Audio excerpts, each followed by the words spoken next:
公元前202年，这是中国历史的一道伤疤，也是一道分水岭。在此之前，战争是英雄的游戏，讲的是荣耀、血统和力拔山兮的个人神话。在此之后，战争变成了系统的算计，讲的是成本、代价和成王败寇。这一集我们要目送那个旧时代最后的神走向他的终点。这不是一场简单的杀戮，这是一场关于理想主义的葬礼。该下物理上的包围圈已经闭合，现在韩信要摧毁项羽的最后一道防线。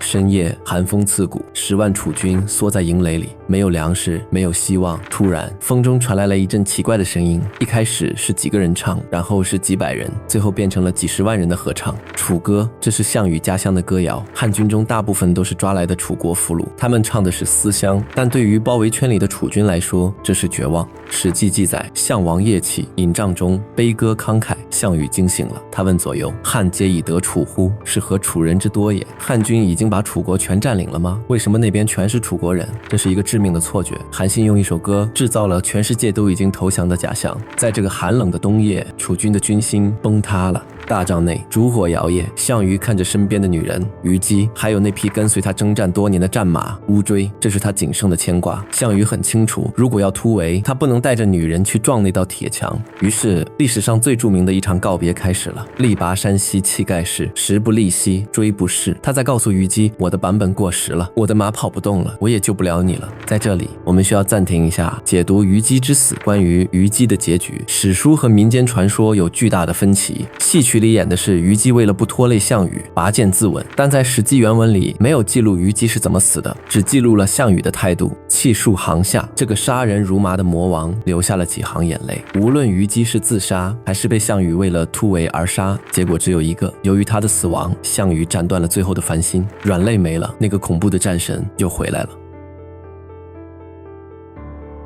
夜半，项羽跨上战马，只有800人跟了上来，职业溃围，南出驰走。趁着夜色向南冲锋，800骑兵像一把尖刀，硬生生在60万人的包围圈上切开了一道口子。汉军还在睡梦中，根本反应不过来。等天亮的时候，汉军统帅才发现笼子里的猛兽跑了。刘邦吓出了一身冷汗，如果让项羽跑回江东，这场战争就永远不会结束。灌婴以5000骑追至，5000精锐骑兵开始了一场生死的追击。这5000人是灌婴率领的汉军最精锐的郎中骑，他们得到的命令只有一个：咬住他，别松口。这是一场长达300里的极限马拉松，从深夜跑到黎明，从黎明跑到正午，战马口吐白沫，人的大腿内侧被马鞍磨得血肉模糊。这不仅仅是速度的比拼，更是意志的燃烧。项羽身后的800兄弟不是被杀死的，是被耗死的。有的战马力竭而死，骑士摔在地上，瞬间被后面的汉军马蹄踩成肉泥。有的骑士实在太困了，在马背上睡着了，掉队了，消失了。这就是系统的力量。汉军可以轮换，可以休息，可以喝水，但项羽不能。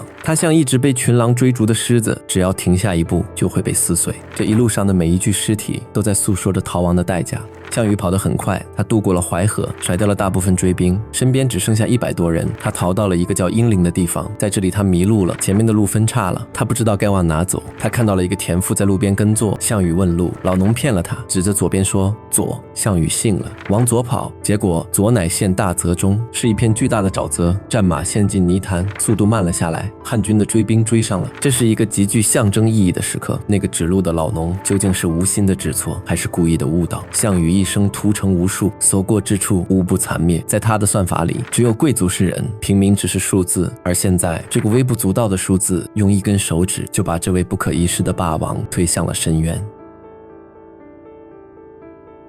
冲出沼泽，项羽来到了东城。此时他身边只剩下28骑，而身后是灌婴的数千追兵。在这个时刻，项羽没有恐惧，反而展现出了一种极其诡异的亢奋。他对那28骑说了一段话：吾起兵至今8岁矣，身70余战，未尝败北。我打了8年，70多仗，没输过。此天之亡我，非战之罪也。今天死在这里，是老天爷要亡我，不是我打不过。为了证明这一点，项羽决定进行最后一次军事表演。他对兄弟们说：看着，我给你们做3件事：为诸军溃围，斩将义旗。我要冲垮他们的包围，斩杀他们的将领，砍倒他们的旗帜。我要证明给你们看，是天要亡我，不是我弱。表演开始了，项王大呼驰下，项羽怒吼一声，带头冲进了汉军阵地，汉军皆披靡。汉军的将领赤泉侯被项羽的一声吼吓得连人带马后退了几里地。这是顶级掠食者对草食动物的血脉压制。项羽在数千人中如入无人之境，斩杀一名汉将，又斩杀了一名都尉，杀了几百人，然后带着28个兄弟重新集合。一点数，王齐两齐，只死了2个人，28对数千，杀了几百人，斩了2员大将，自己只损2人。项羽谓其齐曰：何如？众齐下马跪拜，如大王言。大王，您说的对，您是无敌的。但这不仅没有让故事变得热血，反而让悲剧变得更加荒诞。既然你这么强，为什么还是输了？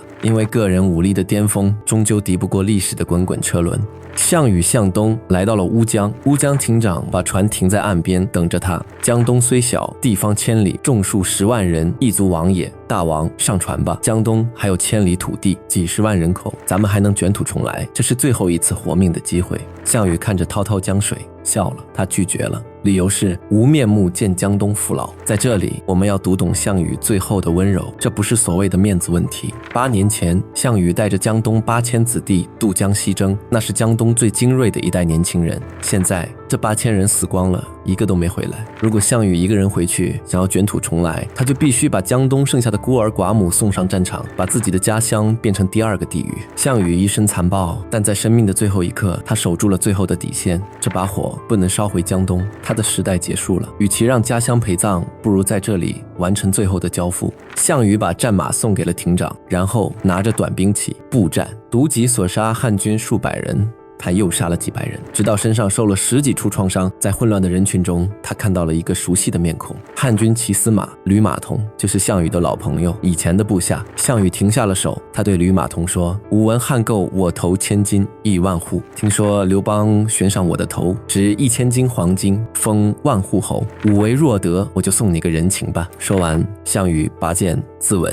一代霸王轰然倒下。接下来，王毅取其头，与其相柔，见征项王，相杀者数十人。汉军士兵一拥而上，争抢项羽的尸体。王毅抢到了项羽的头，剩下的汉军为了抢夺项羽的尸体，互相踩踏，自相残杀，死了几十个人。最后5个人抢到了尸体的不同部分：杨喜、吕马童、吕胜、杨武、王毅。这5个人把项羽的尸体拼凑在一起，去刘邦那里领赏，每个人都封了侯。这5个侯爵的爵位是用项羽的头颅、四肢、躯干换来的，英雄的肉体最终变成了5个小人的封地。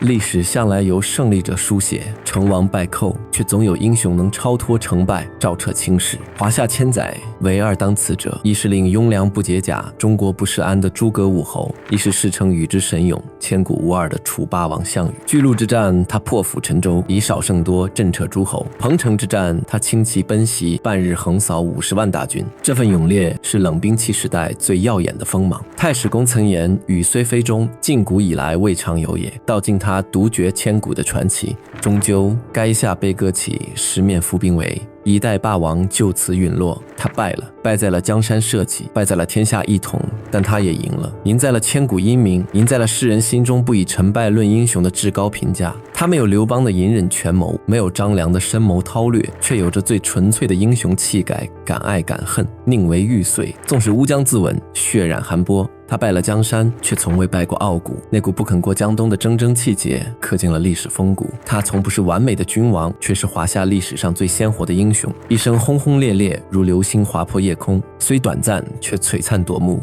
一腔孤勇照千古，纵使生死魂归，那份霸王气概依旧在历史长河中熠熠生辉，让后世每一个仰望的人见之动容，敬之入骨。